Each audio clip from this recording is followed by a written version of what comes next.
Hello friends, welcome to smile talk paramedical channel. ಇಲ್ಲಿ ನೋಡ್ತಾ ಇದ್ದೀರಿ ನೀವು ಆಪ್ಷನ್ ಎಂಟ್ರಿ ಮಾಡೋದ್ರ ಬಗ್ಗೆ ಒಂದು ಡೆಮೋ ಇದೆ. ಇದು BPT, AHS, ಅದರ್ಡಲ್ ಸೈನ್ಸು, BSc ನರ್ಸಿಂಗ್ ಎಲ್ಲ ಕೂಡ ಸೇಮ್ ಇರುತ್ತೆ. ಇಲ್ಲಿ ನೋಡ್ತಾ ಇದ್ದೀರಿ, ಫಸ್ಟಿಗೆ ನಿಮಗೆ ಇದು ಲಿಂಕ್ ಕೊಡ್ತಾರೆ.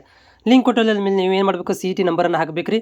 ಸೊ ಇಲ್ಲಿ ನಾನು ತೋರಿಸ್ತಾ ಇದ್ದೀನಿ ನಿಮಗೆ CET ನಂಬರ್ ಲಿಂಕ್ ಬಂದ ಮೇಲೆ ಹೇಳ್ತಾ ಇದ್ದೀನಿ, ಡೆಮೋ ತೋರಿಸ್ತಾ ಇದ್ದೀನಿ ಅಷ್ಟೇ. ಸೊ ಇಲ್ಲಿ ಕ್ಯಾಪ್ಸ್ಗಳನ್ನು ಮೇಲೆ ಇದೆ ನೋಡಿರಿ, HPG9C ಈ ಥರ ಇದನ್ನು ಕ್ಯಾಪ್ಸ್ಗಳನ್ನು ಹಾಕಬೇಕು. ಸೊ ಹಾಕಿದ ಮೇಲೆ ಇಲ್ಲಿ ಕೆಳಗಡೆ ಸಬ್ಮಿಟ್ ಅಂತ ಬಟನ್ ಇದೆಯಲ್ಲ, ಸೊ ಆ ಒಂದು ಸಬ್ಮಿಟ್ ಬಟನ್ಗೆ ನೀವು ಕ್ಲಿಕ್ ಮಾಡಬೇಕಾಗತ್ತೆ. ಯಾಕಂತಂದರೆ ಇದು ಫಸ್ಟ್ ಸ್ಟೆಪ್ ರೀ. ಇದು ಆಪ್ಷನ್ ಎಂಟ್ರಿ ಮಾಡಲಿಕ್ಕೆ ಫಸ್ಟ್ ಸ್ಟೆಪ್. ಇದು ಓಪನ್ ಆದ ತಕ್ಷಣ ನಿಮಗೆ ಅಪ್ಲಿಕೇಶನ್ ನಂಬರ್, ಸೊ ನೋಡಿರಿ ವೆರಿಫಿಕೇಷನ್ ಸ್ಲಿಪ್ ಬರೋ ತನಕನೂ ಈ ಪೇಜ್ ಏನು ಮಾಡೋಕ್ಕಾಗೋದಿಲ್ಲ. ವೆರಿಫಿಕೇಷನ್ ಸ್ಲಿಪ್ ಬಂದಮೇಲೆ ಇದರಲ್ಲಿ ಎಂಟ್ರಿ ಮಾಡಬೇಕು. ಅದು ವೆರಿಫಿಕೇಷನ್ ಸ್ಲಿಪ್ ಒಳಗಡೆ ಇದೆಲ್ಲ ಮಾಹಿತಿ ಇರುತ್ತೆ. ಸೀಕ್ರೆಟ್ ಕೀ ಇರುತ್ತೆ, ಪಾಸ್ವರ್ಡ್ ಅಂತ ನಿಮ್ಗೆ ಆಲ್ರೆಡಿ ನೀವು ಕ್ರಿಯೇಟ್ ಮಾಡಿರ್ತೀರಾ, CET number, application number, secret key ಅದು ನಿಮಗೆ ವೆರಿಫಿಕೇಷನ್ ಸ್ಲಿಪ್ ಒಳಗಡೆ ಕೊಟ್ಟಿರ್ತಾರೆ. ಅದು ಯಾರಿಗೂ ಶೇರ್ ಮಾಡಬಾರ್ದು, ಅದನ್ನ ಇಲ್ಲಿ ಎಂಟ್ರಿ ಮಾಡಬೇಕು. ಓಕೆನಾ? ಸೊ ಇಲ್ಲಿ ನಾವು ಎಂಟ್ರಿ ಮಾಡ್ತಾ ಹೋಗ್ತೀವಿ. ಸೊ ಎಂಟ್ರಿ ಮಾಡಿದ ಮೇಲೆ ಏನಂತಂದರೆ ನೆನಪಿಟ್ಟುಕೊಳ್ಳಿ, ಇದು ರಾಂಗ್ ಆದರೆ ಓಪನ್ ಆಗೋದಿಲ್ಲ.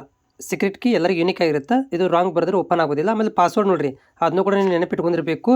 ಸೊ ಪಾಸ್ವರ್ಡ್ ಕೂಡ ನಿಮಗೆ ಮರಿ ಹಾಗಿಲ್ಲ. ಸೊ ಆಮೇಲೆ ಇದನ್ನು ಆಮೇಲೆ ಇನ್ ಕೇಸ್ ಆಫ್ ಮರೆತರೂ ಕೂಡ ನೀವು OTP ಮುಖಾಂತರ ಏನು ಮಾಡ್ಬೋದು, ಓಪನ್ ಮಾಡ್ಕೋಬೋದು, ಮೊಬೈಲ್ ನಂಬರ್ ಮುಖಾಂತರ.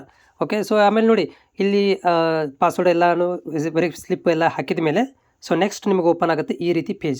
ಓಕೆ. ಇಲ್ಲಿ ನೋಡಿ ಇರುತ್ತೆ, ಇಲ್ಲಿ ಕ್ಯಾಂಡಿಡೇಟ್ ಆಪ್ಷನ್ ಎಂಟ್ರಿ ಅಂತ ಇರುತ್ತೆ. ಓಕೆ. ಸೊ ಈ ಕ್ಯಾಂಡಿಡೇಟ್ ಆಪ್ಷನ್ ಎಂಟ್ರಿಗೆ ನೀವು ಇಲ್ಲಿ ಡೇಟ್ಗಳನ್ನು ಕೊಟ್ಟಿರ್ತಾರೆ. ಅದು ನಿಮಗೆ ಮುಂದೆ ಪಿಕ್ಚರಲ್ಲಿ ಗೊತ್ತಾಗುತ್ತೆ, ನಾನು ಲೈವಲ್ಲಿ ಕೂಡ ನಿಮ್ಗೆ ತೋರಿಸ್ತೀನಿ ಹೆಂಗಂತೇಳಿ. ಸೊ ಇಲ್ಲಿ ನೋಡಿ ಕ್ಯಾಂಡಿಡೇಟ್ ಆಪ್ಷನ್ ಎಂಟ್ರಿ ಇದೆಯಲ್ಲ, ಸೊ ಅದಕ್ಕೆ ಕ್ಲಿಕ್ ಮಾಡಬೇಕು. ಸೊ ಕ್ಲಿಕ್ ಮಾಡಿದ ಮೇಲೆ ನಿಮಗೆ ಯಾವ ರೀತಿ ಓಪನ್ ಆಗುತ್ತೆ ಅಂತಂದರೆ ಇಲ್ಲಿ ನೋಡಿ, ಇಲ್ಲಿ ಓಪನ್ ಆಯಿತಾ.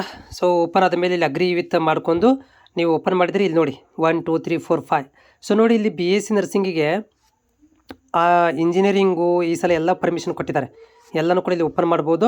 ಇಲ್ಲ ಒಂದು ಎಕ್ಸಾಂಪಲ್ ತೋರಿಸ್ತದೆ ಅಷ್ಟೇ. ಇದು ಅದರ್ಡಲ್ ಸೈನ್ಸ್, ಇದು ಇಲ್ಲಿ ಸೇಮ್ BSc ನರ್ಸಿಂಗು ಆಮೇಲೆ ಇಂಜಿನಿಯರಿಂಗು ಎಲ್ಲ ತೋರಿಸುತ್ತೆ ಇದರಲ್ಲಿ. ನೋಡಿ ಇಲ್ಲಿ ನಾನು BPT ಒಂದು ಎಕ್ಸಾಂಪಲ್ ತೋರಿಸಿದ್ದೀನಿ. ನಿಮ್ಗೆ ಫಸ್ಟ್ ಯಾವ ಕಾಲೇಜ್ ಬೇಕು ಲಿಸ್ಟ್ ಬರುತ್ತೆ ನೋಡಿರಿ, ಎಲ್ಲ ಲಿಸ್ಟ್ ಬರುತ್ತೆ.